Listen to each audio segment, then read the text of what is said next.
Hey everybody, I'm looking a little foggy. Wait a minute. Hey everybody. Oh my god. You guys, I am so excited. I am so elated that my website is finally happening, you guys. Y'all know after I lost my channel for a few days, what that was, August last year, I was like, bitch, y'all is not doing this to me, girl. I am 33 years old, okay? I have a home, I have a family. I do not have time to be out here losing main streams of income, fucking around with YouTube and how they can be, oh, it was an accident. We didn't mean to completely take your money away. We're so sorry. So with that, I decided that it was time for me to actually like put my energy into my website. I'm giving everybody a chance to come into the room. So I have been like, I started the process actually when the storm happened, and it was just like, how are we gonna pay for this with the storm? But guess what, girl? The Lord made a way. The Lord made a way. Okay? The Lord made a way. And with that, the website is about to be live for everybody tomorrow. Tomorrow is the plan. Tomorrow is the plan, y'all. We're working on some glitches. But what is available for everybody right now is for you to go to the site, sign up. You will be prompted to the app, okay? Because there's an app. If you didn't know, there's also an app. That's right. So when I go live, okay, you're going to get notifications, okay? So can I just do a little explaining of the website to you guys? Okay. So before we get into the videos, and just so you know, this is scripted TV that we're about to get into. We're going to start off with Sistas because I just finished watching Sistas. So we're going to do Sistas, then we're going to do This Is Us, then we're going to do Kings of Napa, and we're going to end with Power, which is what y'all are really here for. Okay, and that'll give everybody a chance to get here. All right? So, the website. The website is going to be a place where if you are a member, whether you are a Baby Blue member or a Royal Blue member, you will get access to the stuff that's on the site. You will get access to the forum. So you'll be able to create forums. We can continue conversations via text about some of these topics that we talk about on the videos, and how, we may not be necessarily done when it's time for me to get off. Well, guess what? We can be as members. You guys can be on the website just like you are in Discord. Okay? Just like you are in Discord, creating your own forums, talking about things with me, talking about things together, creating your own usernames, put your picture up there. You'll have your own little, situation where you can follow other people. People can follow you. Eventually, we're going to do badges for you guys. You know what I'm saying? But basically, you're going to get the notifications about everything that I'm doing, whether it's, Instagram, YouTube, whatever. We're working it out to where you get notifications through the app and through the website via email. Okay? I'm even going to be able to have, the ability to make certain videos per purchase. So a lot of y'all may not want to be members. Okay, you don't want to be members. Well, guess what? It'll be pay-per-view. You know what I'm saying? And then y'all can pay for, that one video. Or you can rent it. Like, we'll do all kinds of things. And then with me having my own place listen, it's my new robe from She Inside. Thank you.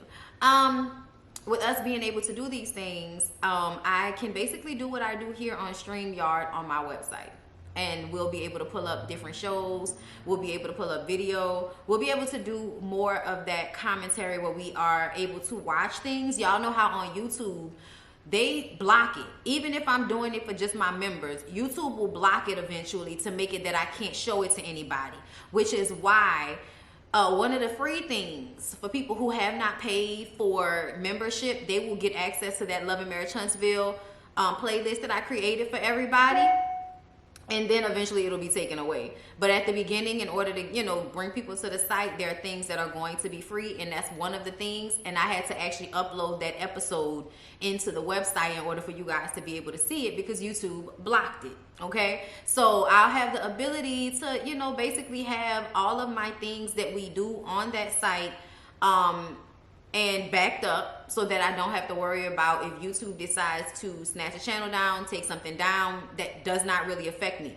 And that's another reason why it's so important for every single one of y'all to sign up for the website. That's why it's so important for y'all to sign up for the website. I am going to be drilling it in y'all head. Sign up for the website, because that is the way that I have access to you guys and y'all have access to me outside of all of these other social media platforms. And that is what I am trying to do. Okay, I actually, y'all hear it, I get notifications every time you guys go to the site. Every time you guys sign up, I get notifications. I will be able to talk to y'all. Y'all will, you know, be prompted to download an app, you know, the whole situation. So it's amazing. I'm super duper excited. The release party will be tomorrow.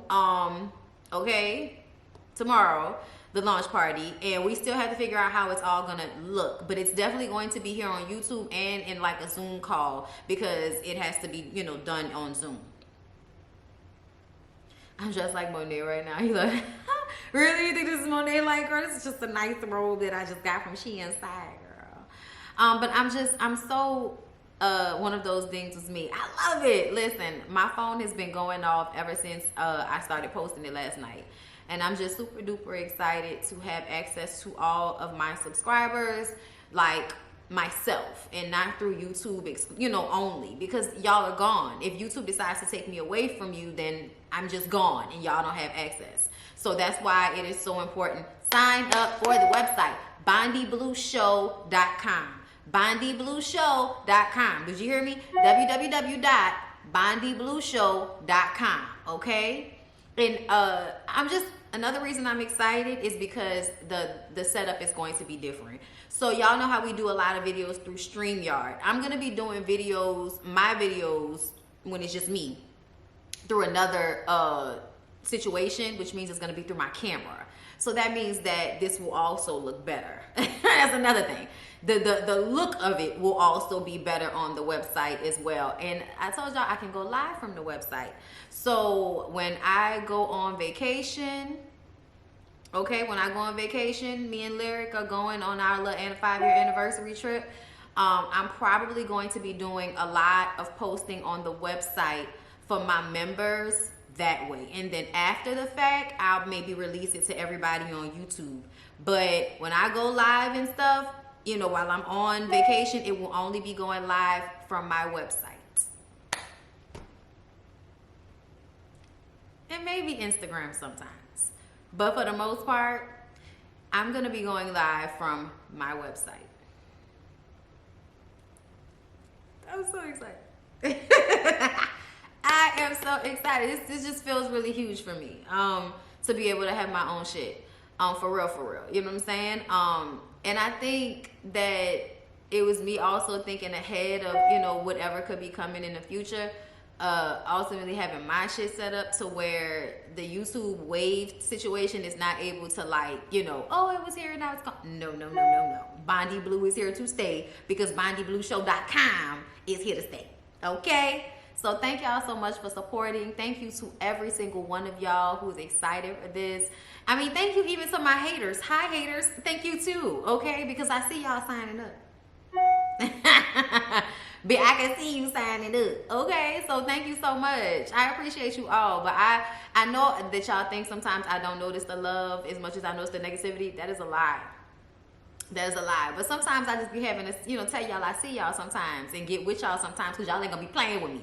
But then the love is still, I love you guys, and I'm so excited, and I'm so happy that we'll be able to have this space where, you know, we can talk about things. Like, I can post things over there in little videos before the BondyBlue show, you know, for just my members, where y'all get my firsthand opinion upon seeing stories and stuff like that. Y'all know that y'all can post things in there. Y'all can post your own little videos in there as well. So we can be talking like that, so I can actually see you guys and stuff like that. It's just easier, and I think it'll be a easier template for everybody than Discord. So for that, if you are a Patreon or a member, once the site is live, if you want to cancel memberships on any of those sites and move over, please do that.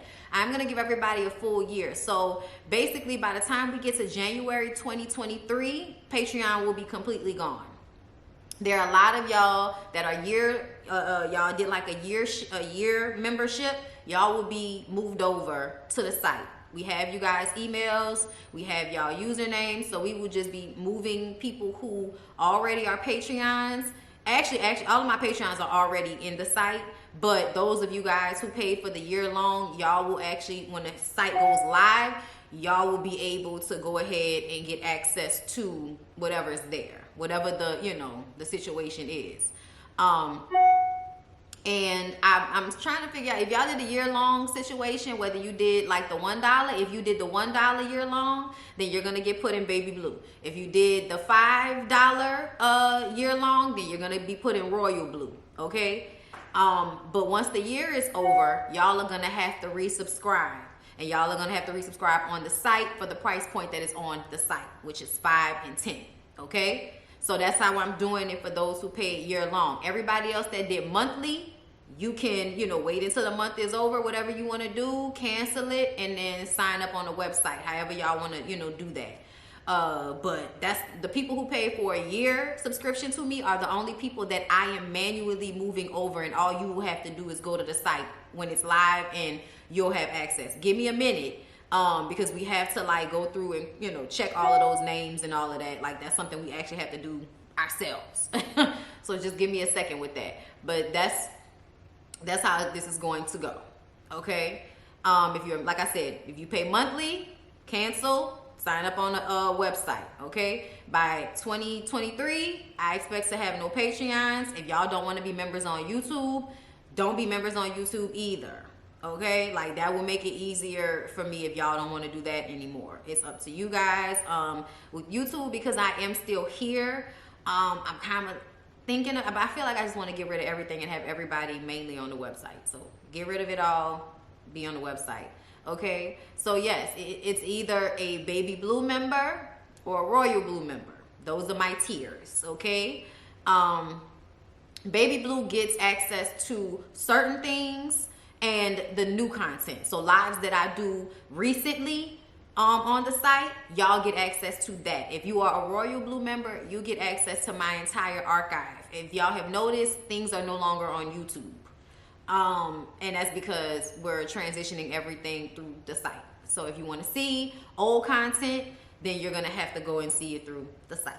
Okay. I am having a virtual launch party tomorrow, and that's what everybody is going to BondyBlueShow.com to sign up for. Okay, so some of y'all are going to be in a Zoom call for that, and then everybody else will probably just be able to watch what's going on in a Zoom call, because I'll just share my screen on StreamYard or some shit like that. We still have to figure out exactly how we're going to work it, but either way, sign up for the website, get the app. Okay.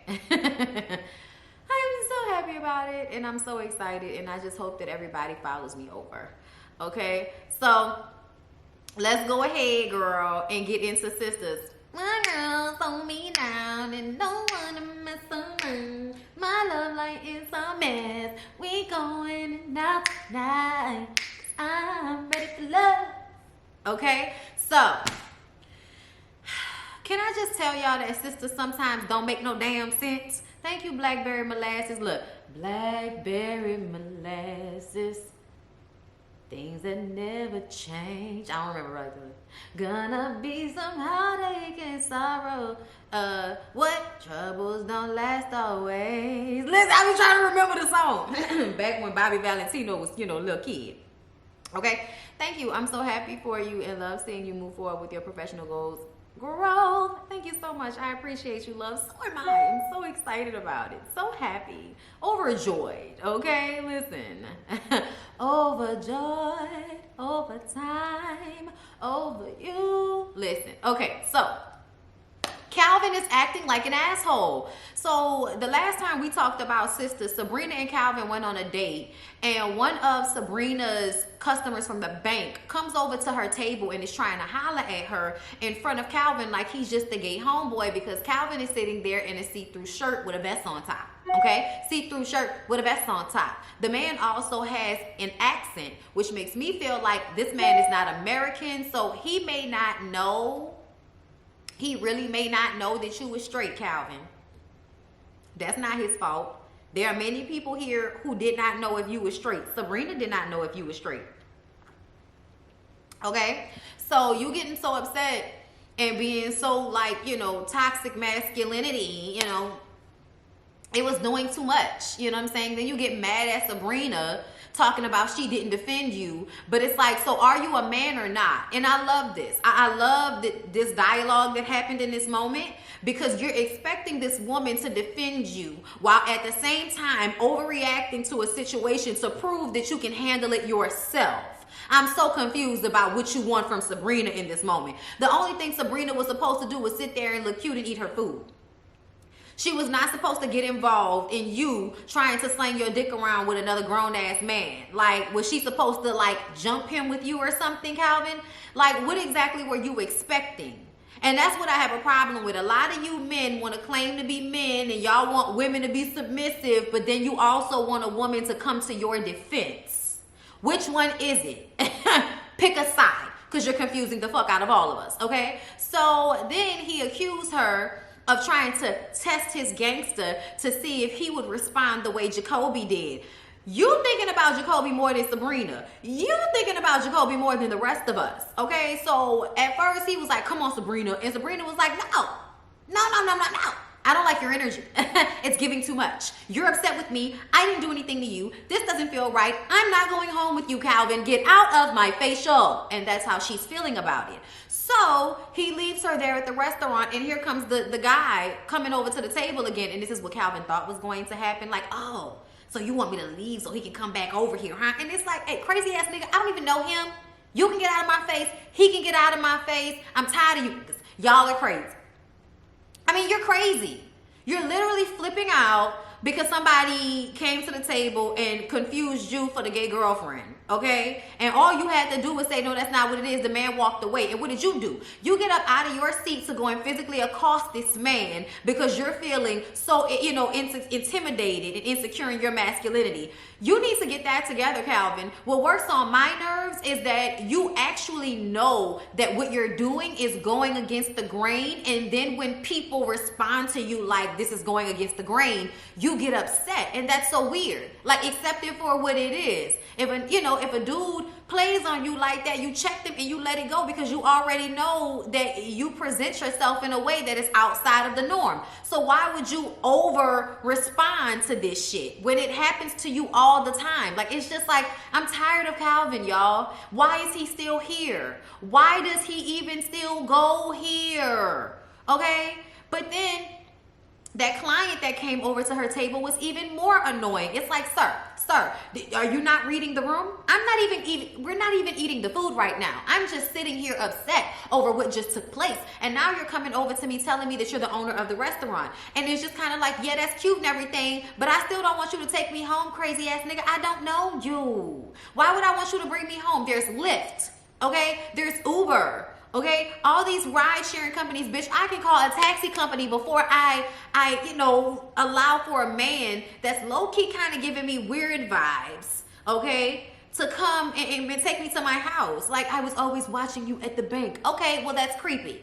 That's a tad bit creepy because you're ignoring all of the signs of me being annoyed right now so you can let me know how beautiful you think I am. Do I look like I give a fuck right now? That's what we be talking about with you men. That's what we be talking about. Is it on? That's what we be talking about with you men. Both Calvin and this man completely ignoring the fact that Sabrina is uncomfortable so that they can get their point across, okay? Calvin, you want to be a man, but you're blaming Sabrina for not having your back. She's not a man. Get it the fuck together.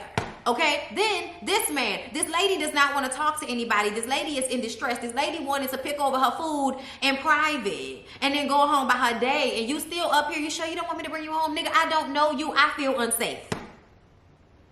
Why do you think I want you to know where I live? When obviously you knowing where I work caused me issues in my life because I do not know you. And here you are at my table for a second time trying to holler at me after I just got into it with my friend who I was on a date with because you came over to the table ignoring the fact that he was sitting there assuming that because he was in a see-through shirt that means that he wasn't possibly my man. You were ignoring him extreme. Like, you should have asked.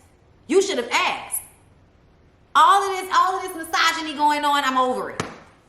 from the feminine nigga and the supposed masculine nigga. Both of y'all are giving misogynistic, toxic male shit, and we're annoyed. And we're tired, okay? Got me knocking my mic on the floor, okay? Thank you, Shanice, for the super chat. Calvin and Bayo are annoying and creepy. Yes. That's his name. Didn't realize it. Didn't catch the name. Didn't care, okay? Anyway, y'all, Karen. I'm giving y'all 2 episodes in one just so y'all know, because we haven't talked about sisters in 2 weeks, okay? So Karen tells Andy, hey girl, listen, girl. I know that this Rolls Royce is sexy as shit, but do us a favor. Do not call Gary. And then she proceeds to get on the phone and call Aaron. Aaron is playing basketball. Guess who Aaron's playing basketball with, y'all? Damn near all of the other niggas on the cast. I said, Tyler Perry, what? Tyler Perry, what? Thank you, Cynthia, for the super sticker. Appreciate you. What? Anyway, Gary and Zach are there, and some other random niggas. Apparently, Gary and Zach don't know each other. They're playing on opposite teams. Aaron is there. We all know that Aaron knows them both, okay? Karen shows up to see Aaron. Gary comes over trying to speak. Don't nobody want to talk to you, nigga. Get out my face. Zach comes over. What's up, Karen? Okay? All right, Zach. Bye. You ain't even have to come over and speak. But, okay, whatever. You know what I'm saying? Her and Aaron go back to her place, seemingly hunch. I'm not sure exactly what happened. But then he telling her how much he love her and how much he want to be with her and he want to be there for her. And I'm like,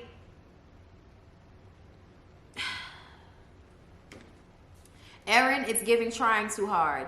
Aaron, it's giving she doesn't want you, but you want her. Aaron, it's giving pick me, pick me. It's tiring. It's annoying. It's hard to watch. It's cringy. Okay. Moving on from there. What else happened? Okay. So yes, no, Andy did not call Gary. Okay, but she's sitting in the bed with all of her gifts, and guess who calls? Okay, Robin calls from his private jet, and they start having phone sex. But then somebody calls. She didn't say it was Gary, but he assumed it was Gary, and then he got it, a little bit of an attitude when she was like, I really need to go. I have to go. And he was like, yeah, go ahead and call him. I heard the phone click, bitch. And she was like, no, that's not what's happening, whatever. He was like, listen, I know you're not mine, but you will be. And then she was like, all right, well, I'll talk to you later. She hung up the phone and she was like, I'm not calling Gary. I'm like, then what the fuck you hung up with him for? Y'all was in the middle of some phone sex shit. What is going on, Andy? You weird. Oh my God. Then she was supposed to go to London to meet up with him. And now she's like, oh, next time you're stateside. It's like, girl, you always want to play hard to get with safe niggas. But crazy ass niggas, you want to go head first. Make it make sense. So, Zach went home to Fatima after playing basketball, and him and Gary exchanged phone numbers. We're gonna get to that in a moment. But y'all know what I'm tired of? I am tired of Fatima being insecure about trusting Zach. I'm tired of it. It is constant. 1 minute they're in love, they trust each other. The next minute, don't play with me, where you was, and like, come on, y'all. Is Fatima securing her shit or is she not? Because the truth of the matter is, a woman that is secure in herself, the way they portray Fatima, would not be worrying about every time this nigga say something. Like, he was literally in the bed with her. Yeah, I had to make a stop by some girl house before I came home. And she was like, that's omission, Zach. That means you lied. I am upset. And I was just kind of like, wait a minute, bitch. He just finished giving you dick. Can we calm down for a second? And then she go into the bathroom and sees all of these pictures of her, real stalkery, like all over the mirror. But it's cute to her. Apparently, Zach went and learned photography for this bitch. Went and picked up the pictures from the girl's house and then brought them and put them all over the mirror. And she was like, Zach. And it's like, exactly. Will you please stop acting insecure? Will you please stop acting insecure? Oh my God. Anyway, so moving away from that, Zach later on calls Gary to ask him about stocks and what to do with the Bellanista stock. And I was like, y'all niggas are not supposed to be friends. Y'all niggas are not supposed to be friends. Who asked for this? Who said we needed this? Who said we needed a connection between Gary and Zach? Whoever said that? You know what else is weird to me? That they've never met before. That's really weird to me. That all of this stuff has been going on with Karen and Andy, with both of these men, and never have Karen or Andy talked about their men with each other. Like, you know what I'm saying? Like, with their men, like, that doesn't make sense to me. That doesn't make sense to me, the fact that they don't know each other. Oh, it's a package. I'm excited. I don't even know what it is, okay? Danny calls Fuego over, El Fuego over, in Fuego, whatever his name is, nigga, I can't talk right now. El Fuego, okay? Listen, I don't care. Light-skinned brother that's a stripper, okay? Either way, okay, I'll be there. Y'all know what's annoying to me? That Danny called that man, put on that tight-ass lingerie, laid up there, had him come over there, told him she wanted the dick, let him take all his clothes off, and then was like, wait a minute, I don't know if I want it, because you're just taking your clothes off. Is this what you do with the women at the strip club? Get it out of your head. Either you fucking this man or you not fucking this man. But get it together. Get it together. Okay? You're either gonna have sex with him or not, bitch. Which one is it gonna be? She worked on my nerves. And then he proceeded to fuck up some furniture. Okay, all of that back and forth just so you can give him the pussy and he can fuck up your bed. Girl, anyway, after he left the next morning, she talks to Sabrina about catching that sex trafficker at the airport. And I told y'all I didn't believe that was the way it all went down. I told y'all, I was like, that seems suspect. That don't make sense. Well, guess what? It's because the alleged sex trafficker is actually an undercover police officer, which is why nobody else was chasing him down in the airport. And, you know, just Danny and her high heel shoe had his ass knocked down on the floor. It was sad. It was sad, okay? Hold up, y'all. Hold up. Hold on. I'm coming. Hold on. Don't worry about a thing. All right, sorry, y'all. Okay, we had to do some little switch arounds in the chat, okay? So yes, anyway, he come running through the door, and you know, she trying to keep him out, and he pushes through, and she goes to get a knife, like, nigga, sex trafficker. And then he pulls out a gun. She was like, oh, you got a gun? I don't care about dying. Stab, nigga. It's like you don't get shot first, though. But either way, he really proves he's a cop. Later on at the airport, he asked her out on a date, and she was saying no because he had a wedding ring on. And then he was like, no, it's all a part of the, you know, the undercover police thing. I'm not really married.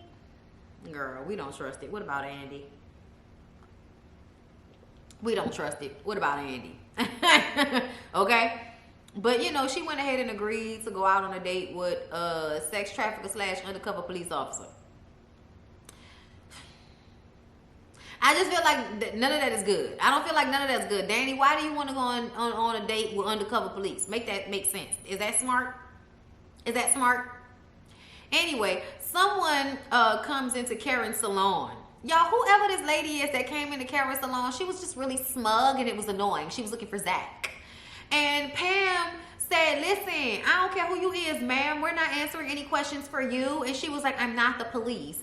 I just want to know where Zach is. It's like, get the fuck out of here, lady. Don't nobody know you. Get out of here. And she's like, okay. She's all smug. Girl, what? Get the fuck out of here. Nobody knows you. What's going on?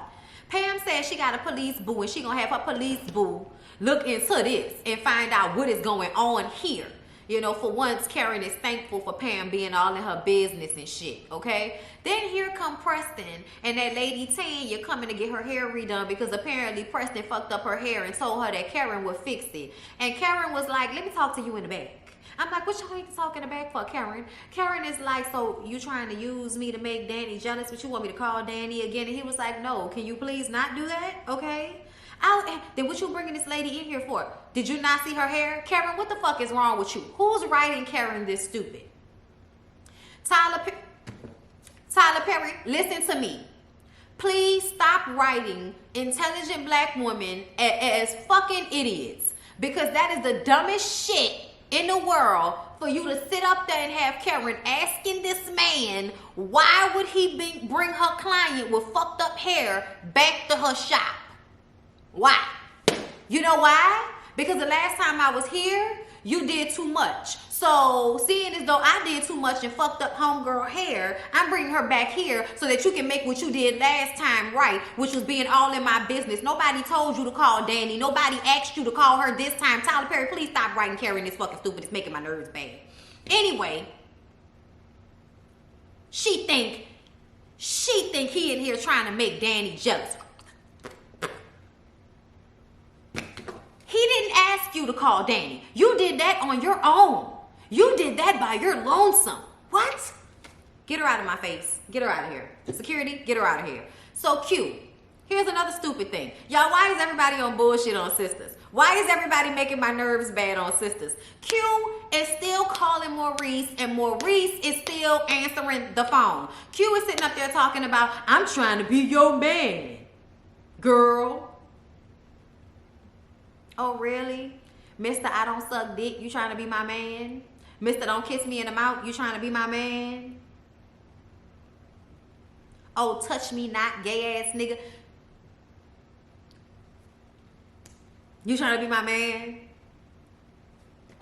Maurice, stop answering the goddamn phone. Hayden isn't dead, y'all. Fatima and Andy are in the parking lot getting ready to go into the job. I didn't even realize that it was the night before that Fatima and Zach, had that conversation with Andy at the new house about how Hayden wasn't dead, but she got him beat the fuck up, basically. Okay? They're giggling about how Hayden is still alive, but maybe he'll, learn to stop fucking with her when here come Hayden on crutches, wobbling his dumb ass into the job, dropping shit. He can hardly walk. Look a goddamn fool. Look a goddamn mess. Okay? And Fatima's laughing at his ass. Maybe he'll learn. He said, oh, what you thought? You ain't seen nothing yet. It's like, oh, so you damn near dying wasn't enough. Do I have to post the naked pictures of you on top of your car in order for you to leave me the fuck alone? What's going to have to happen? Do I have to put your bitch ass in a body bag? Let me know. Let me know we bought it all. We bought it all. Stupid ass. I'm tired of hating. Anyway, later on, Karen calls looking for Zach. Zach and Fatima accidentally have each other's phones, so Fatima answers the phone. He's not here. Who's this? Oh, this is Karen. Oh, well, Barbara, this is Shirley, okay? And it's my nigga now, so what you want? And she was like, well, you just let him know, that I called, oh, you got Zach's phone? Because he used to always be in his phone. Are you sure he's not there? Because he used to always be in his phone. Oh, well, he don't be in his phone like that when he around me, bitch. What you want? So she called him when she get off the phone with Karen, and he was like, I don't need the phone. I said, Tyler Perry, are you writing the episodes again? Tyler Perry, who was writing 2 episodes ago, call them. Because you're once again doing this repetitive shit. Zach and Fatima went back and forth about whether Zach should come and get his phone for at least 5 minutes. And then at the end of the conversation, once they have given each other their passwords to their phones, Zach realizes that Fatima lied. That wasn't the password to her phone. But Zach has a second phone, so it doesn't even matter. See what I mean? Stupid. Okay? Calvin and Sabrina talk. And she says that she knows he was just trying to show her that he could protect her. And he says that it wasn't about her. It was about the disrespect. And, he was like, I wasn't even talking about Jacoby. And she was like, well, you mentioned it, child. Okay, and he was like, well, that's not what I meant, okay? Child, I don't care about Calvin. I don't care about Calvin. I don't care. Sabrina, please let him go. He is doing way too much. You cannot want to get fucked in the ass, wear lace underwear, and wear see-through shirts, and then also want to be like toxic masculinity, mad at a woman for not defending you, overreacting to men disrespecting you. You're doing like too much of different shit. I'm going to need for you to calm the fuck down, okay? I'm really going to need for you to calm the fuck down. And then Karen telling Erin that she was pregnant when he showed up to the job to rub her feet. I said, no, he did not show up to the job to rub her feet. Y'all don't go together. Y'all don't go together. Y'all don't go together. Y'all don't go together. We don't want Erin. That's not what we asked for. Ugh. Tyler Perry. Tyler Perry. Tyler Perry. Tyler Perry. I'm about to move on. Let's move on to This Is Us, right? That's what we want to talk about next. Let's talk about This Is Us for my This Is Us people, okay? I know a lot of y'all don't watch This Is Us, but it's one of the best shows. It's one of the best shows ever, okay? And there was some things that we need to talk about. There's some things that we need to talk about, okay? I have a Cash App, you guys, okay? BondyBlue on Cash App, BondyBlue on Venmo, in case you don't want to go through Super Chat, okay? Has everyone signed up for the website? Okay, sign up for the website. Sign up for the website. BondyBlueShow.com. Sign up for the website.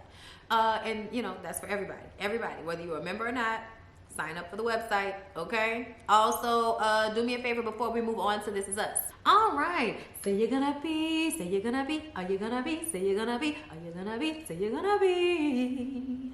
Well, well, well, well, so in love, still in love, so in love with me. Are you gonna be? Say that you're gonna be. I'm sorry, y'all. I've been listening to Luther. Still in love. Still in love.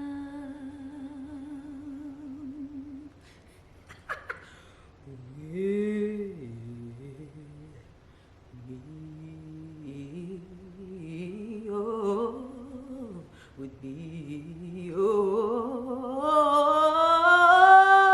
still in love with me, yeah. Okay, listen. I'm sorry, y'all. I was listening to Luther yesterday, and it's been on my spirit all morning. Say I'm gonna be. Are you gonna be? Say you're gonna be. Are you gonna be? Say you're gonna be. Are you gonna be? Listen.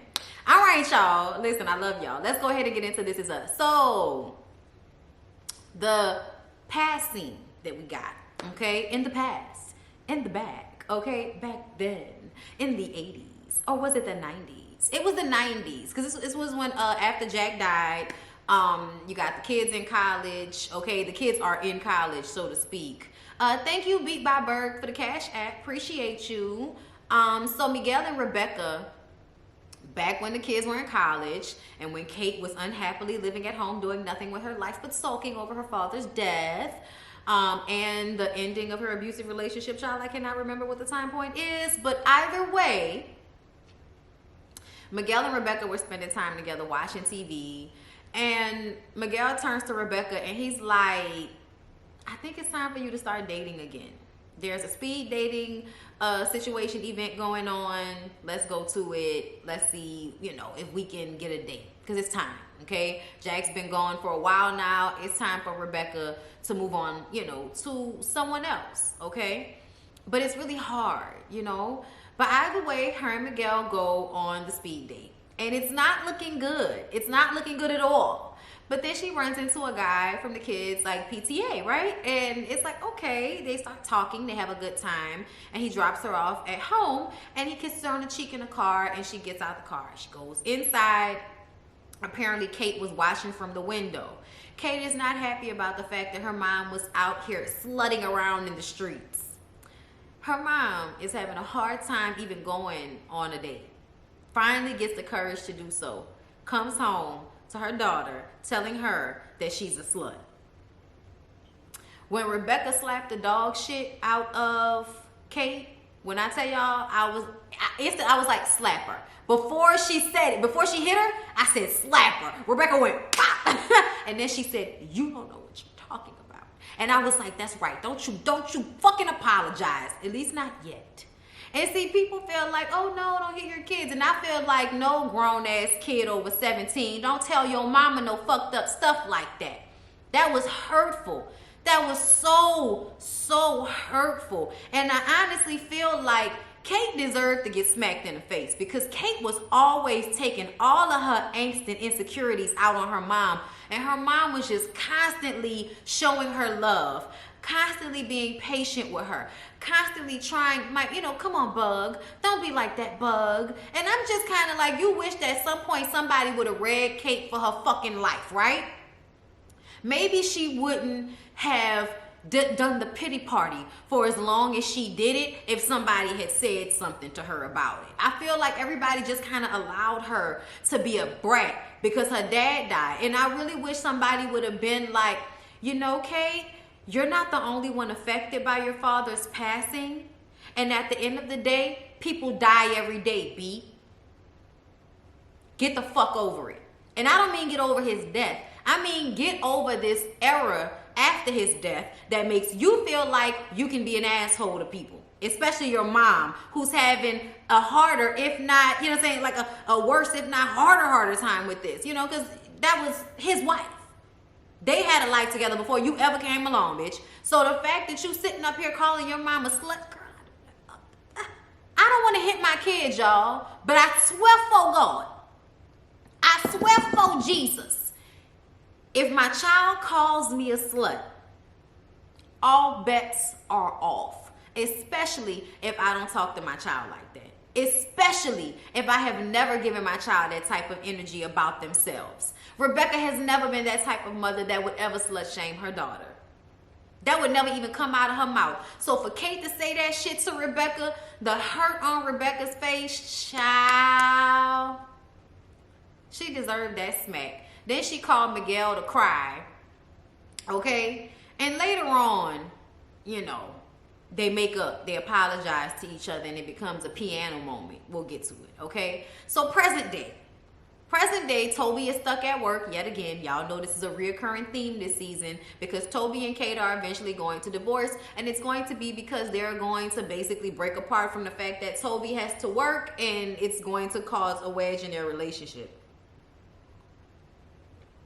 I ain't gonna tell y'all too much of my business, but it happens. Like, it's a real thing. It is a very, very real thing. Like, and I guess I didn't even realize that, but like, that loneliness when you are in a marriage and you're lonely, that shit is terrible. I just want to say, like, that shit is hard. And that's what Kate and Toby are basically going through, And it's like, it's a necessary evil, It's not like you don't understand that you gotta go and make the money. But that doesn't make it feel any better. You know what I'm saying? Like, it still hurts. It still is a thing. You know what I mean? Child, when I tell y'all that's why me and Lyric can't wait for this vacation, child, these holiday seasons have done a number, okay? A number on our date nights, okay? But anyway, so Kate invites Rebecca to her school to, look after the kids and just kind of come and see the school because she's only been there once, right? And Rebecca's there playing the piano with the kids, and Kate is on the phone with Toby like, I just feel so bad that I have to tell her this. We have no idea what they're talking about, but basically we find out that because of Rebecca's most recent CAT scan, because of Rebecca's most recent CAT scan, they don't want her to watch the kids by herself anymore. Which is really, really sad, right? And it made her feel a way. And she's like, I'm just going to go home, Kate. I'm just going to go home. And it was just like all of the other times where it seemed like Kate was being cruel to Rebecca.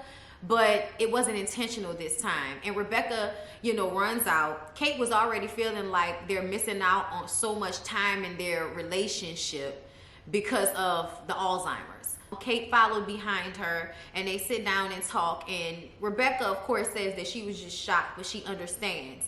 But Kate was like, Mom, I didn't mean to hurt you, and she apologizes to her for always taking everything out on her. And it's like the aha moment that you spent so much of your life being angry with your mom, and now you only have so much time before she doesn't even remember anymore.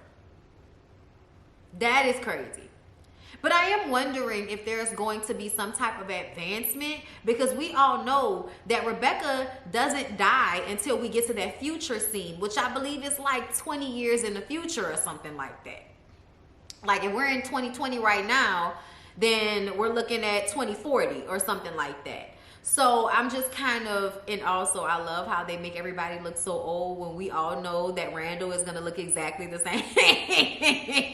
I'm gonna let it go. I'm gonna let it go. We all know Randall is gonna look exactly the same in 20 years, but we're gonna let it go, okay? Either way, it was just a moment, I guess, for her to realize that she has got to stop shitting on her mom all the time, because she don't have as much time left as she thought she did to shit on her mom. Child, Kate be working on my nerves. Anyway, Kevin runs to Madison's house to show her one of the kids being able to point out the other one. You know, the little boy was able to point his little sister out, and she clapped for him. It was so cute. And they're gushing over the babies, and then here comes Madison's little boyfriend Elijah coming out of the bedroom, and you know, Kevin is feeling a way like, oh, y'all were hanging out in the bedroom. And Madison was like, yeah, because I'm a grown-ass woman, Kevin. You know what I'm saying? And it's so funny because Elijah knows Kevin is uncomfortable, but he kind of doesn't give a fuck. It's kind of like, you're an actor. I get this is uncomfortable, but you're an actor. So it's like, I don't really care. It's hilarious, okay? And so because Kevin is feeling a way, later on, he calls Once Upon a Time. Okay, that is what I call Cassidy. Cassidy is the main character from Once Upon a Time. She will always be Once Upon a Time. So if you're looking for me to call her Cassidy, that's not what I do here, okay? So Kevin calls Once Upon a Time, asks her to come down to the cabin. Y'all know he's building this huge house for his mom that's on the same property as that cabin that they always, you know, they have a family cabin. So they're building a bigger, nicer house on that same land, but they're going to be staying at the cabin. Speaking of who, it's Uncle Nicky's new girlfriend, Vanessa Bell Calloway, and Kevin's asking Once Upon a Time to come, and she agrees to come, right? Cool. So then we go to Randall and Beth. Y'all, Randall and Beth are getting ready for dinner with them damn kids, Malik and Deja, and the way they're acting, Malik is cooking a full course meal for everybody, so we're worst case scenario. Okay, what's the worst case scenario? She could be pregnant. They could be getting married. They could be living with us forever. Those are the worst case scenario. Okay, so we're gonna come back to that. Everybody gets to the cabin and they have dinner. Uncle Nicky might actually be a lady killer because he's funny, he's sarcastic, he's eating off of Vanessa Bell Calloway plate. Later on, they're gonna be in the bed giggling with one another. When I tell y'all, seeing Uncle Nicky like getting all this mac off this fine ass beautiful black woman is just kind of like,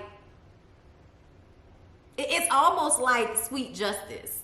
Like, he has such a fucked up lonely life, and what did God have for you? Motherfucking Vanessa Bell Calloway. If that ain't the Lord holding out for you, you know what I'm saying? If that ain't somebody somewhere praying for you, I was just like, I love this.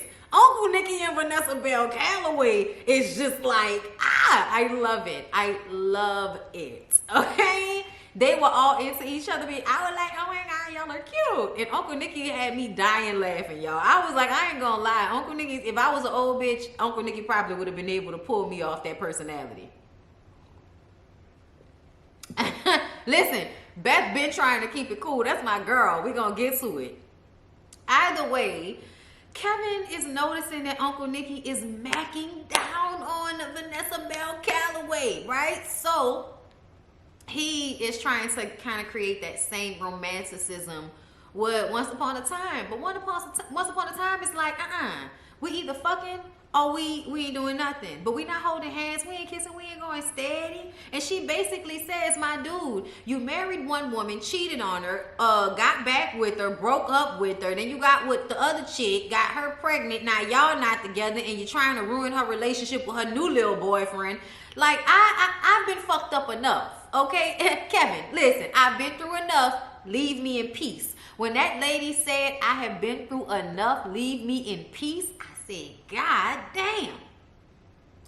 God damn. That says so much to me that she don't even want to deal with this. She didn't want to deal with this. She like, Kevin, listen, honey.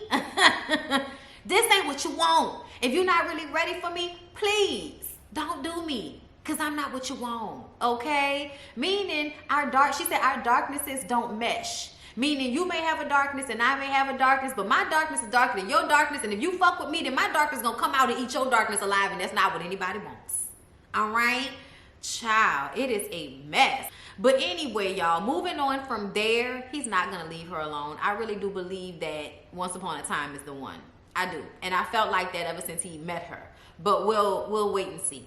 Either way, at this dinner, Malik is, fabulous. Okay, he's created a fabulous brown butter sauce. Okay, everybody's enjoying the meal.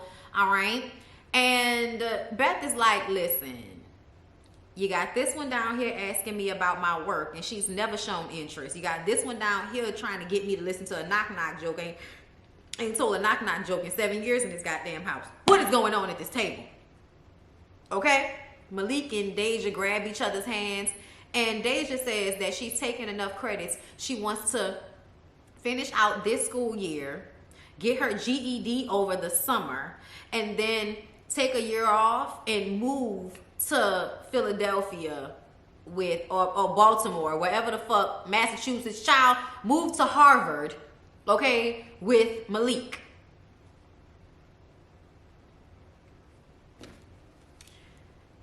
And then had the audacity when Randall told her it wasn't a good idea to tell her that he always says she's so wise beyond her years. And he just sat there quiet, and Beth was just like, oh, so you think that it's smart for us to let our 17-year-old daughter quit school, get a GED, and move in with her boyfriend and his baby? That sounds smart. Let me tell you something. This is what I would have told Deja. Deja, you are wise beyond your years, but you still have the brain of a teenager. You won't have the brain of an adult until after you have turned about 24, 25.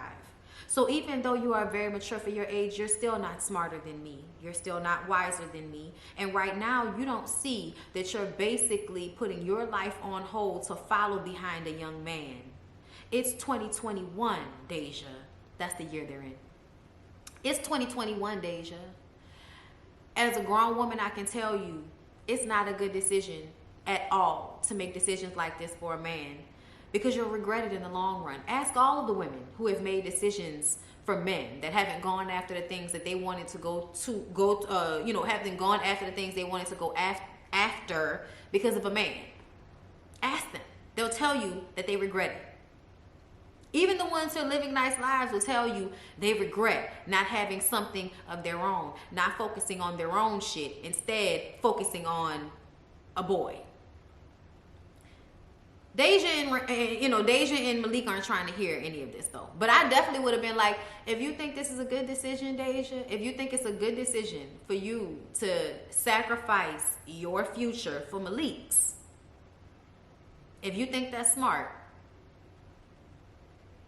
go ahead and do it. I'm not going to stand in your way. But as a person that is smarter than you, that is looking at this situation, you're making a mistake.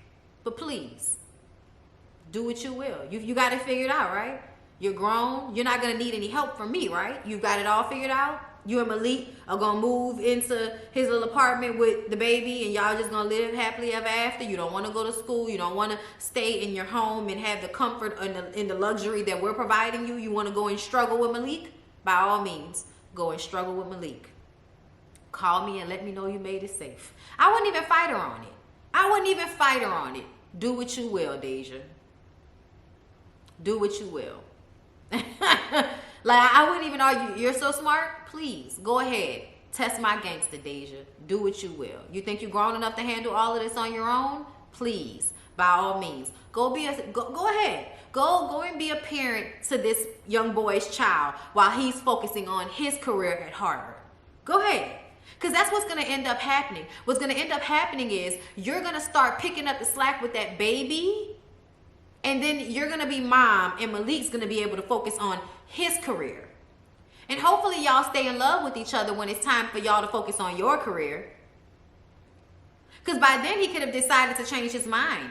And then you'll still, maybe be a baby or two into the situation, and then his other baby, and then his baby mama, and then your dreams on hold for his, because that's what's gonna have to happen if you're focusing on him and his baby and not focusing on your own dreams. So Randall sits down on the back stoop with Malik and basically says, Malik, if you really love my daughter, let her go. Break it off with her, because you're asking her to sacrifice her future for you. So if you really love her, you will realize that that's not the best option for her. You'll let her go. Malik turns to Randall with such gumption and gall and says to him that I won't tell Deja about this conversation, because I'm sure she would be so upset if she heard what you just said. As if what Randall asked was so disrespectful. For you to look at this situation from the outside looking in. When your little girl grows up and you've made it so that she can go to college and make a way to take care of herself and create her own path, separate from anybody else, and then she gets in a relationship with a little boy and decides to put that on hold for him, how are you going to feel about that, Malik? Because aren't you a father? Are you going to want your daughter to put her needs and her wants to the side for a boy? Is that what you're going to want for her? Talk to me.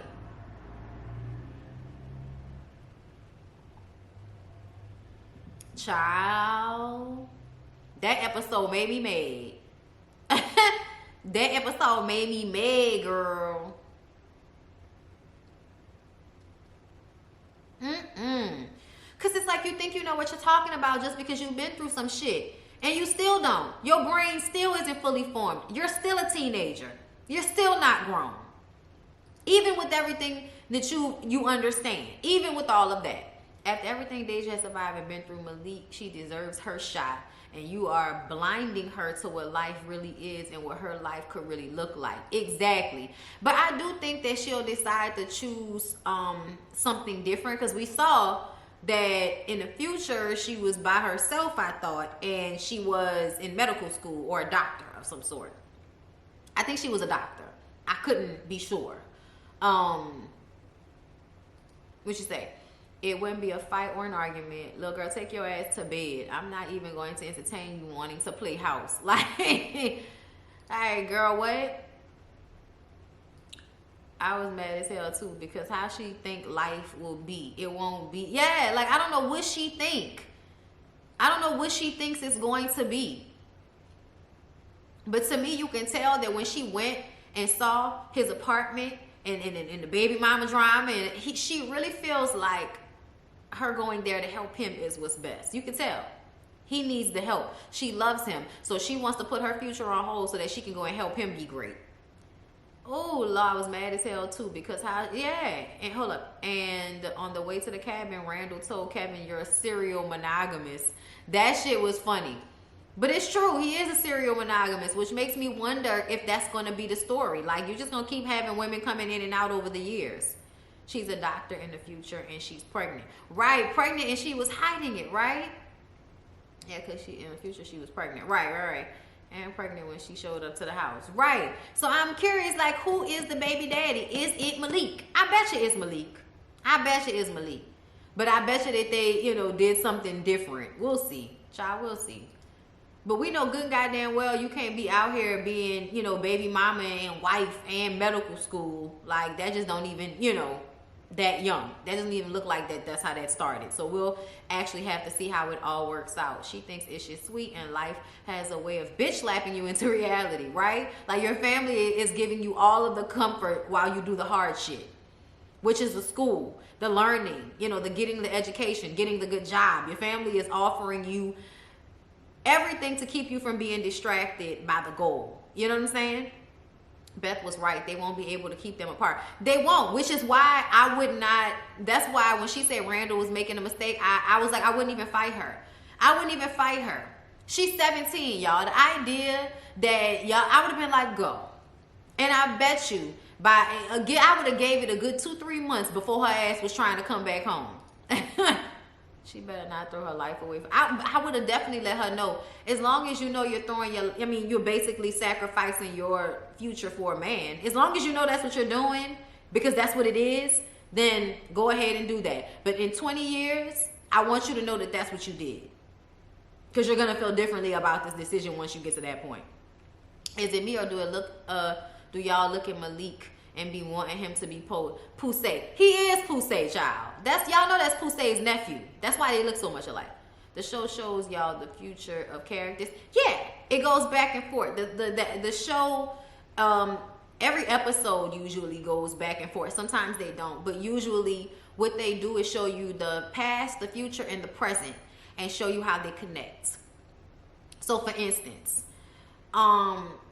when Kate apologized to Rebecca, she told her that she wanted her to teach Jack to play piano with Braille, because y'all know baby Jack is blind. But it was always something between Kate and Rebecca for them to sit at the piano together. After they had that whole situation, Kate and Rebecca sat at the piano and played the piano. And so now Kate is like, I want you to teach the baby how to play piano, and it also helps retain memory. So there's that. All right, y'all, they dropping my groceries off. Okay. So, y'all, that's the end of This Is Us. We're going to go ahead and move on to Kings of Napa. Kings of Napa was really good. Also annoying as fuck. But I'm going to go and pull my groceries in. So, I want y'all to like the video. Also, have you guys signed up for the website? Sign up for the website. Give me a second. All right. Did y'all hear the background music when that was going on? Let me know. Because that's something new that they added. So, I just wanted to know if it worked. All right, y'all, so let's go ahead and get into Kings of Napa, which was really good. Okay, so, y'all, Dana works on my nerves. Dana works on my nerves in a very deep, ass, itchy type of way. Dana's being an asshole to everyone. He's so upset that they voted against his wine. It wasn't the best wine, Dana. Deal with it, Dana. It wasn't the best wine. Okay, y'all, YouTube is playing with me again. Sat there the whole time I was on hold, but now it's messing up. This is like a tough live to get through today. I might just go ahead and hang it up. I might go ahead and hang it up, girl. I'm about to hang up the phone on y'all, because this is getting ridiculous. This is really getting ridiculous. Like I said, Dana is being an asshole to everyone because everything is about him feeling insecure about his height.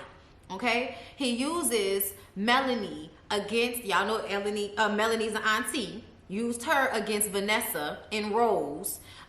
In Rose is being starved of penis. Okay? He's just upset with everybody. He keeps talking about how Vanessa wanted to abort him. Y'all know Auntie Yvette let that slip out. And so Vanessa voted for his wine even though it didn't taste better. He's a child. He's a child, and Vanessa is a bitch, and it's aggravating as shit. Okay? It just really is. I don't even understand why Rose wants to be with him. Like, his dick must be amazing, because I just kind of feel like he's disrespectful. He talks down on you, and you allow him. You allow him to disrespect you because you know he feels a way about his height. Like, that shit is ridiculous to me. Anyway, Bridget finds out that the vineyard she just started working at has someone extorting them as well and poisoning their vines. And she runs over to the Kings because the same thing is happening with them, right?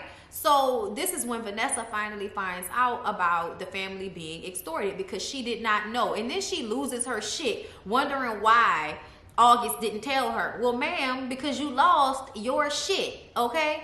I don't know. Rose gives me hella pick-me vibes, and it's starting to aggravate me, but she's extremely beautiful, and I like looking at her, okay? Bridget also works on my fucking nerves, okay? You know good and damn well the only reason August did not let you have your job back is because of Vanessa.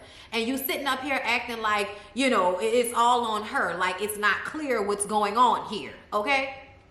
Either way, once Bridget put the extortionist situation on blast to Vanessa, Vanessa is now mad at everybody. And now Dana is on mommy's shit list, and he's no longer walking around sulking and having everybody kiss his ass. So y'all, Christian, the youngest son, is pissed off that he was left out because he had no idea about any of this. Now, y'all know we found out that Christian has bipolar disease. which makes me feel like they don't ever want to put too much on him, you know, because they just want to keep it light over there with Christian, okay?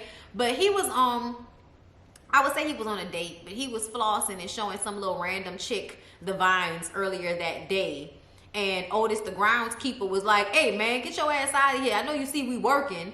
But he noticed that something was wrong with the vines. And he was trying to get in contact with Bridget, but she wasn't answering the phone, okay? Now, y'all know that they hired Quincy, the private detective, right? He's looking into who could possibly be extorting everybody, and he thinks that it's Otis. He thinks that it's Otis, the groundkeeper, especially because they found out that Otis had a boat that cost like $50,000. He had another secret $80,000 somewhere else or something along those lines. So now they're thinking that Otis possibly has something to do with it because now he has all of this money that they can't account for. And I'm like, y'all really should have had a conversation with that man before y'all called the police on him, but we'll get into that in a minute. So Melanie tells Vanessa about Reggie's secret hiding place in his office. He would have these books.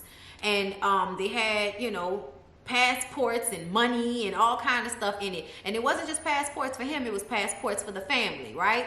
So obviously Reggie put an escape plan into place because he knew something was going on. The family ends up getting into this huge argument in front of this journalist that was doing a piece on Dana, right? And Dana ends up getting caught on camera because the camera was still rolling, going off on his family about how Vanessa wanted to abort him and the dirt that he had, just running his mouth about everything that's been going on. Somebody's extorting us, and it's probably this person or what. Child, I can't even remember the conversation really, because it was aggravating the shit out of me, because it was once again with Dana doing the absolute most, shitting on everybody because they didn't pick his wine. Like, man up. Oh my God.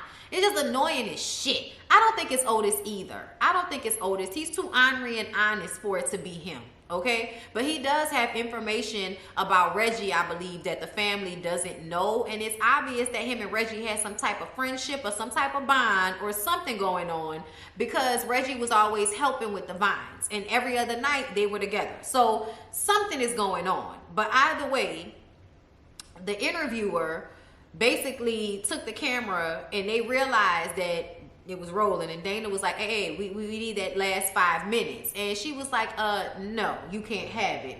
So Vanessa ended up having to call in a favor with someone on the board of that magazine in order to get it pulled.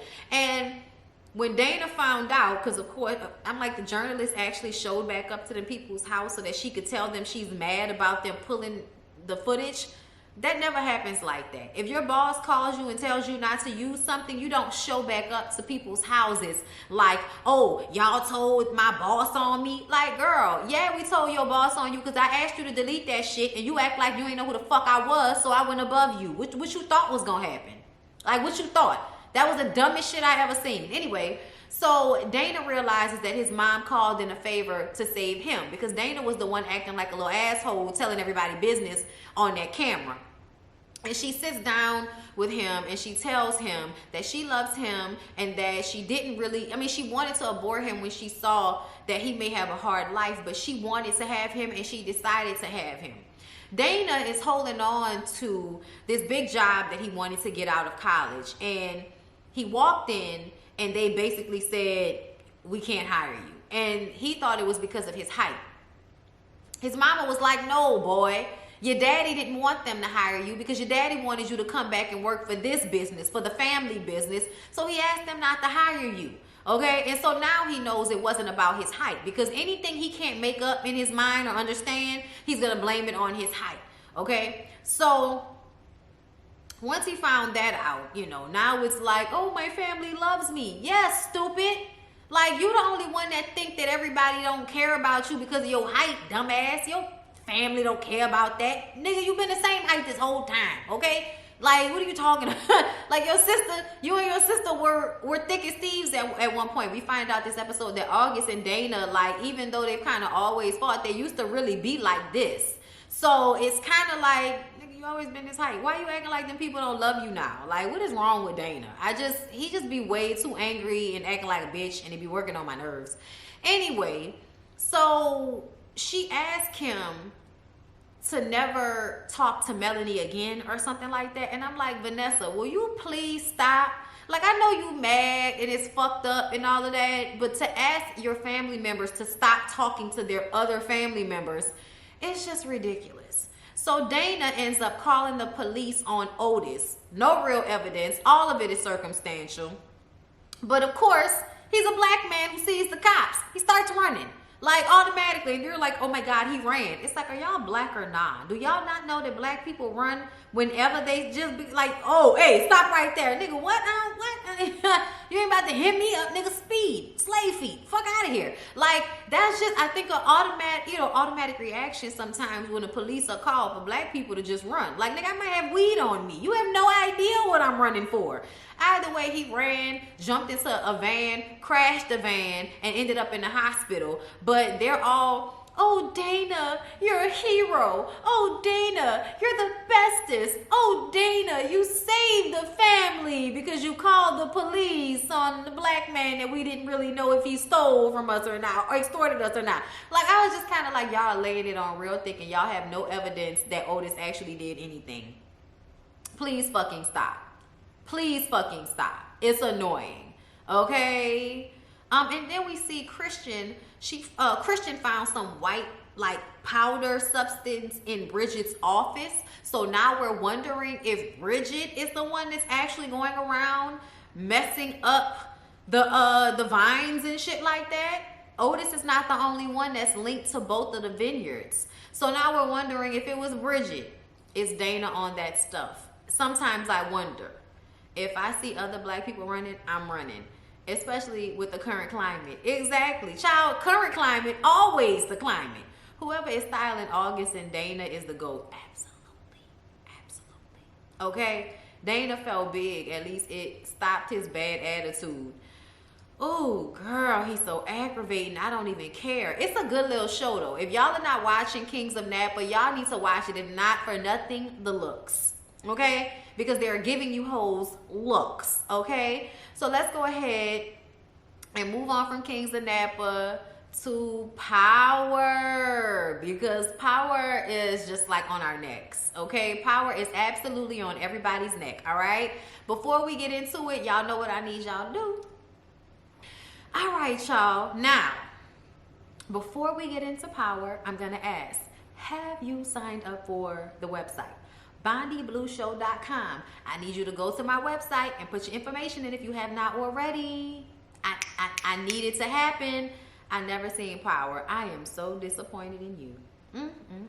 You do yourself a favor, girl, and go ahead and binge watch the first Power, and then you can come over here and play with us. Until then, child, just sit back and enjoy the ride. Okay? Okay, pulling up my Power notes. Okay, y'all. So we have a scene at the beginning of the episode where Tariq faces all these victims, okay? It's like a dream sequence, all right? We got Professor Zoe in there. We got the cop that Tariq killed. We got Raina in there. We got, child, it was some other people, child, but I just remember mainly, and then it was Professor Carey come in, your dad's on the phone, Tariq. It's like, oh, we all dead, but James just couldn't make it here, huh? Like, child, whatever. Anyway, but he faces all of his victims in this dream sequence at the beginning of the episode. So let y'all know that he actually does feel guilt about everything he's had to do. Like, Tariq is not a serial killer like James. And I think we thought that that's what we were going to get from him. Based off the last season, Power first book. And now this, book 2, we're realizing that no, Tariq is actually not a psychopath. Right. Joe Proctor was there, Kanan was there, and Keisha was there. Right. Thank you for that. And Keisha was like, if you hadn't told your mom about what happened, then she wouldn't kill me. Like, it was fucked up. It was fucked up. Joe Proctor was like, remember when you left the door open for your Uncle Tommy to come and kill me? Have you checked on my daughter after you left her orphan, as an orphan? Have you checked on her? You know what I'm saying? Because her mom had died too. But that was Joe's fault. Anyway, thank you, Amadou, for the super chat. I wonder what Amari Hardwick did to make Stars not make him appear on this show. I thought he'd make a cameo on this episode. I mean, it would make sense. I almost feel like they're not allowing for him to make cameos because they want y'all to let him go. Let him be dead. And y'all sometimes don't want to let James be dead, okay? But I really do wish they would let him do that. Like, let him do flashback scenes. Let him, like, why not? Like, what's going on? Do y'all just not want to pay that man? I don't know. But either way, moving on from there, Davis calls and says that Tate is Jenny's next witness, okay? So Tate and his brother talk, and someone is claiming to have witnessed Jabari's death. But whoever the person is says that it was 2 people, but the story has changed a few times, okay? Maybe it's like just some drug addict that was out there at the park. So that person keeps calling Kamal's phone, but Kamal isn't answering. So Tate just kind of takes note of this, right? Doesn't really say anything in the moment. Keep that in mind. Monet is looking for Drew while staying at Dante's. I love the fact that your boy kicked her out and she was like, okay, and then she just left and then went to her other nigga house, whose house is nicer. So sorry y'all, that was some fire bitch shit right there. Like, oh, all right, you kicking me out, nigga? All right, well, I'm gonna go over here to my other nigga house. Anyway, so Monet is looking for Drew, like I said. Drew reached out to Dante. He wants to talk to Dante, okay, alone. But Dante says, I'll get him to want to talk to you, basically.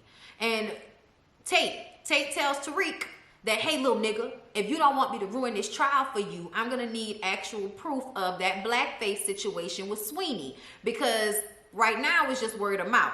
But now Tate's like, look, little nigga, stop playing with me and give me the evidence I need. I'm like, all right, Lorenz Tate in a Rain on Me video, calm down, So Dante makes Bobby Brown his second by force, like by gunpoint, okay? Locks him in the house, fingerprints him, and puts a tracker on his phone, okay? So he calls Lorenzo and tells him that the drugs were stolen, all right? Lorenzo has fucked up the whole room, all right? Then fucked up all of the bedroom and everything. I don't know what he was looking for because Diana has found all of the proof of all of the secrets. So I don't know what he was in the room fucking everything up for. Maybe Lorenzo just had to get some shit off his chest after finding out that his wife been lying to him for years and the nephew he never met is actually her oldest son, and that, he wasn't the first to ride that kitty the way he thought he was. You know what I'm saying? But anyway,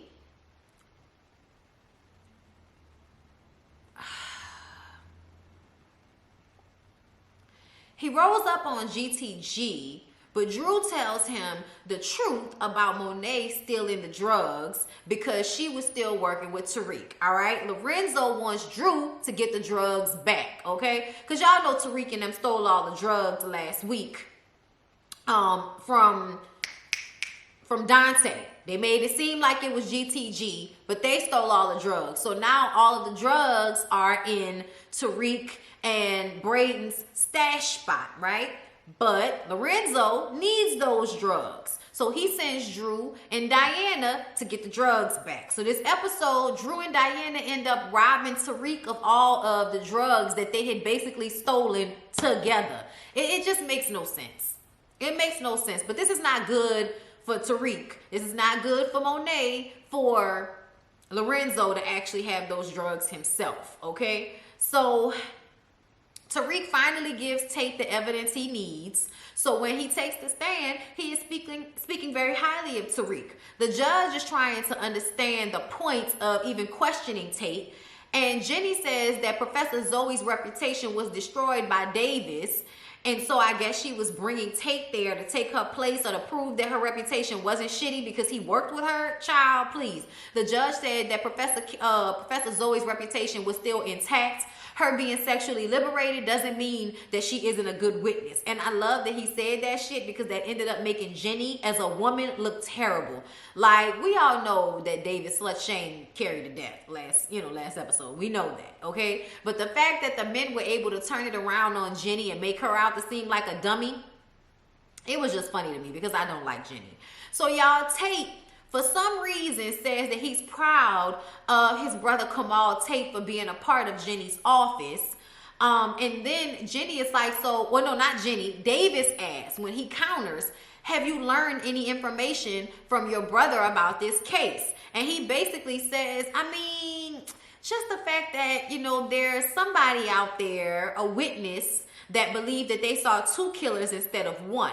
So now this gives reasonable doubt that it's not just Tariq, or it's not Tariq, because it was 2 people and not 1. And right now everybody thinks that Tariq was a lone gunman. So if they're saying it was 2 killers instead of 1, that leaves reasonable doubt for it not to be Tariq. So this ended up helping Tariq's case, right? They go in chambers and the judge says that Jenny has 48 hours to check the witness statement and turn it over to Davis.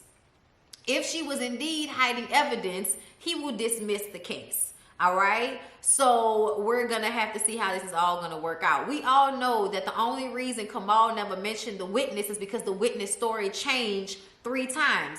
But that's because the witness was probably high and seeing things as they were happening, relating it back to memory. Because at first it was just Tyreek and Jabari, and then oh boy came out of nowhere and it was 2 gunmen instead of just 1. So this person knows what happened, but because the story isn't coherent, they're not a viable witness. Child, is that rain or is that just wind? I might have to go get my dogs in a minute. I'm not ready to go get them yet though. Oh no, that sounds like rain, y'all. Oh, I hope Barack is under the patio, Jesus. Anyway, and it's a Brady violation. Ooh, not a Brady violation. I know that's bad. I can't remember exactly what that is, though. I just know it's bad. Tate would sell his own mama if it meant he would. That's what I'm saying, y'all. He threw his brother under the bus. That shit was so fucked up. I guess the Brady violation was him even knowing that information at all, and sharing that information with his brother. Someone predicted the witness is the drunk grandma. She might be, but I don't think so. I think the person is somebody that was like getting high in the park. That's what I think. But anyway, Zeke and Dante meet up and he's worried about playing ball. So Dante says that he could get him a private coach and focus on his game. That way, when it's time for the drafts, they'll actually pay attention to him because they won't be able to ignore his skill, okay? But he has to talk to Monet. So Monet finally gets a chance to explain to Zeke that she got pregnant when she was 16. Her mother sent them down south for her to have the baby, and then they took Zeke from her and gave Zeke to the aunt because the aunt always wanted a baby. They sent her back to NYC, and then she stayed quiet to protect him. That's what she says, okay? And he asked if she did anything, you know, in Carrie's death, meaning that you killed Carrie. Did you have anything to do with Carrie's death? And she lies and says that she came straight to Dante's, and Dante backs her up. So we know she's lying. So we know that Monet probably convinced Carrie to kill herself, or she probably hung her ass up there herself.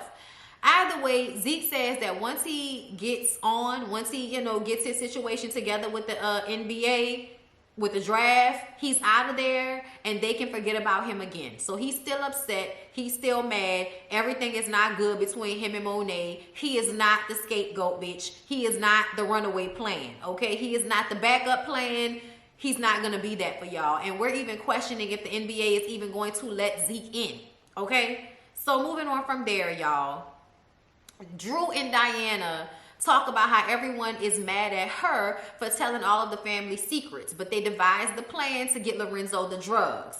Drew goes to hunch on Ev and steal his key card, but Ev ends up bringing up Drew drawing him a tattoo again, and Drew gets upset and says that he doesn't do that anymore. I was just like, the fuck are you talking about? You out here pulling triggers, but you don't want to draw anymore, Drew?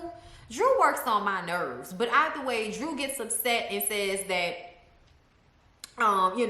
he don't draw no more. He runs into the bathroom, steals Everett's key card so that they can get back into the building later, go up to the roof and steal the drugs from Tariq. Okay. But we all know that that little mechanism has a camera. So they're going to be able to see that it was Drew and Diana that stole the drugs. But I'm assuming that they don't think that there are going to be any consequences to that. Child, I don't even know.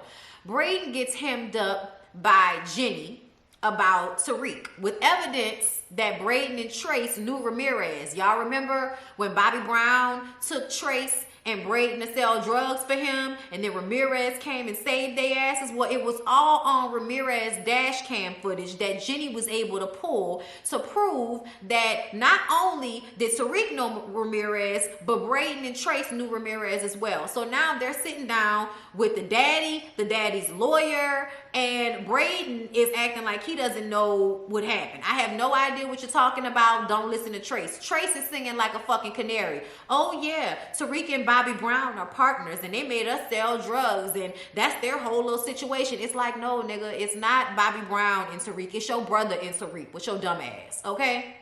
So Trace is willing to testify because he has the backing of his family right here in Jenny, you know, the DA. So he thinks that it's safe now for him to run his mouth. Braden knows different. So when Braden goes back to the dorm and finds out that Tariq gave Tate the photo of his dad, he's really, really pissed off with him. Diana shows up with the fake tears so that she can steal the master code from Tariq's phone so that she can get the drugs. Okay, we already know that they did that, but this was the plan. Hold up, y'all. Let me read this. Yeah, I'm going to have to go get them. A Brady violation is what happens when the prosecutors in a criminal case fail to perform their constitutional duty to turn over helpful evidence to the people they have charged. And we all know that Brady violations used to happen all the time because they would constantly be trying to put black people in jail.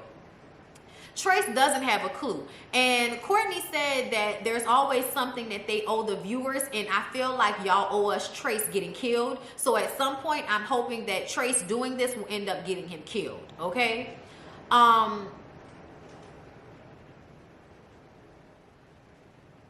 So they bring the drugs, and Drew and Lorenzo make their rounds, dropping drugs off and getting money from everybody like that. So them drugs went straight to the streets once Lorenzo got all of the drugs back.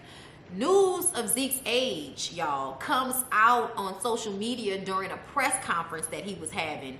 And his agent tells him that if it's true, he can forget about Sacramento. Zeke meets with Monet and Dante, and they discuss what to do moving forward. And basically, you know, just run away with your parents, son. I don't know what else you can do, but let's just get on a plane and go have a nice life on the island somewhere. Also, somebody tried to kill them. Somebody was shooting at Monet, Zeke, and Dante when they were at the park talking, right? Somebody busting on them at the park. And they're going to trace it all back to Lorenzo. Oh, it was Lorenzo. It was Lorenzo. So now Monet is trying to get Dante to kill Lorenzo. I don't think Lorenzo was shooting at them. I think Lorenzo is mad, but I don't think Lorenzo would ever try to hurt Monet like this. Like, I don't think he would try to kill her like this, okay? And I think she's doing it to get Dante to kill, to kill Lorenzo. But I think it was Dante. I think Dante sent his boys because Dante is always trying to put Monet in a situation where she feels like she needs him. So y'all, Lauren gives Tariq the information about Bobby Brown and Braden being on wire, and he tells her that she's in danger and she needs to run. Tariq talks to Effie about helping Lauren, and she says that that's stupid. That bitch is gonna get you in trouble. You don't need to help her, Tariq. She's the problem. So Effie ends up meeting with Bobby Brown and telling him about Lauren having them on a wire, right? And she did what needed to be done because ultimately Lauren is gonna get them in trouble. Somebody needs to get rid of Lauren, basically. Tariq was gonna let it slide though. So Bobby Brown calls Braden and tells him, hey, you need to do something about the Lauren girl. We all know that Braden is not a killer, not like this. So he talks to Effie about it, and she tells him, look, nigga, you know what you need to do. You chose this life, so you know what has to happen. But she knows that he's probably not going to be able to do it. Tate meets with that DNC guy. I forgot his name, but y'all know he's the head of the Democratic National Convention, and he's the go-to person if you want to, you know, as a Democrat, if you want to get a seat, he's the person that you need to talk to. So he goes to him and gives him the blackface photo of Sweeney. So that's going to help Tate do what he needs to do. Tariq sees Yasmin outside. He's sitting outside the car with the family lawyer, with Alvin from the Cosby Show, and she looks happy, but I was kind of like, is she happy or does it just look happy? I don't know. I hope the little girl okay though, but I definitely was worried. Like, you need to keep an eye on her and, you know, just talk to her every once in a while and make sure that people ain't doing nothing to that little girl. Dante and Monet make the plan to leave, And Dante finds out that his bag with the diamond and all of the money in it is missing. So he pulls a gun on Bobby Brown like, I know you stole my drugs, nigga, and that was fine, but where's my fucking bag, okay? He said, I let that shit slide, but not this bag and not that diamond. Bobby Brown says he doesn't know what he's talking about. So he activates that tracker, which was on the bag, which points out Stansfield. Bobby Brown had to call Monet and ask her what to do, like a scared ass little boy, because he was locked in Dante's apartment. And she's like, call Tariq, give him the heads up. So Tariq keeps the tracker, gets rid of the bag, and then of course Mecca shows up to his dorm looking for his bag, and him and Tariq have a conversation. Before he showed up, Tariq called Davis and got some information on Dante and found out that Dante was a motherfucking informant. I said, not the federale hood. We suspected it, but we didn't know. Okay? But apparently, Dante is an informant. Dante told on Lobos. Y'all remember Lobos, who got into it with James, and James ended up getting Lobos killed, right? That saved Dante because Dante snitched on Lobos and got him in jail. So if it wasn't for James killing him, then he probably would have figured that out and had Dante killed. So Dante was like, when you go to hell and talk to your daddy, tell him I said good looking out. I was just like, nigga, fuck you. Okay? When we all get to hell, you can let him know. Thank you, Makai, for the super chat. I felt like Effie's entire mood changed when Tariq mentioned her wanting a good boyfriend. Effie marked her out of jealousy too. I think so. And it was fucked up talking about all she wanted was a nice boyfriend. Well, what motherfucker, what you think I wanted? You think I wanted to give up my pussy to a nigga that was just gonna play me dust for another bitch? Like the fuck? Oh, so she's up here and I'm down here. It almost feels like exactly what James was doing with Angela versus what he did with Tasha. Treating one like they deserve a better version of himself. And because one woman chose to love you as who you are, she doesn't deserve the better version of you. The woman who's not going to deal with that bullshit from you is the one that deserves the best version of you. That's some bullshit, but that's what Tariq was on. Effie shows up and gets Lauren from Braden. Braden was acting like he was going to kill her at first, but he was actually going to let her go. And then Effie showed up, and Effie put her in a car and knocked her ass out. We don't know what Effie did, but Effie went and climbed in the bed with Tariq early in the morning looking real sad, girl. And we don't know what happened, but Effie looked like, you know, something was on her spirit, girl. She looked like they could have started playing When Your Heart Is Free, it's easy to make a decision when your head is clear. Peace comes so very peacefully, but when it's turning topsy-turvy, when you have no answers for what's deserving, remember these words Father said to me. He said, keep your head up, don't say you love me. Walk away from all that has hurt you. Find your power, you know you're strong. Make that step and it will help you along. Wasn't she sitting on the end of the bed like your girl at the beginning of Medea's family reunion, bitch? Remember? Y'all know what I'm talking about. Anyway, y'all, we don't know if she killed her or not. That's still up for conversation, but I'm actually starting to believe that Effie did not kill her, but probably had a more efficient way of getting her out of town. Monet and Bobby Brown confront Dante. So now everybody knows who everybody is over there. And she says, listen, we need to kill Lorenzo and run. Okay? And I'm like, girl, look at you. Look at you using your side nigga to get rid of your main nigga with your son right there. It's a setup, Dante. It's a setup. It's all a setup. I wouldn't trust it. It's all a setup. I wouldn't trust it, Dante. You're going to show up to kill Lorenzo and they're going to pop you, nigga. And take your drugs and all your money. But do they know you were informant? Because if they kill you and then the federale hood come looking for their informant, then guess who get fucked up again? The Tejada family. Child, we don't know what's gonna go on. Courtney, you got me at a loss. Thank you, Kavan. I love how Courtney explains that Tariq and Braden are not another version of Ghost and Tommy. Besides being black and white, they are nothing alike. That makes me feel like this is gonna end up being between Braden and Tariq, and that's gonna make me sad.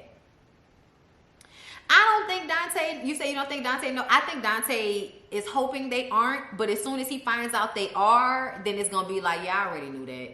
I was hoping you wouldn't play with me like that. I think Tariq may figure out Lauren's demise, or there'll be an exchange between he, Braden, and Effie, and it will come out like Dirty Diana.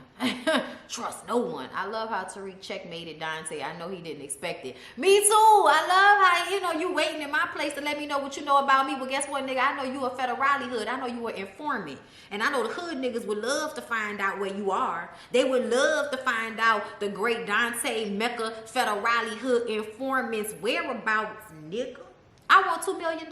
And we still don't know what Tariq want $2 million for, but we just gonna hope that it's for something. We don't know. Monet is going to use Dante to kill Lorenzo and then kill Dante herself. Then her and her kids can take the trust money and run like the wind. That's what it feels like to me.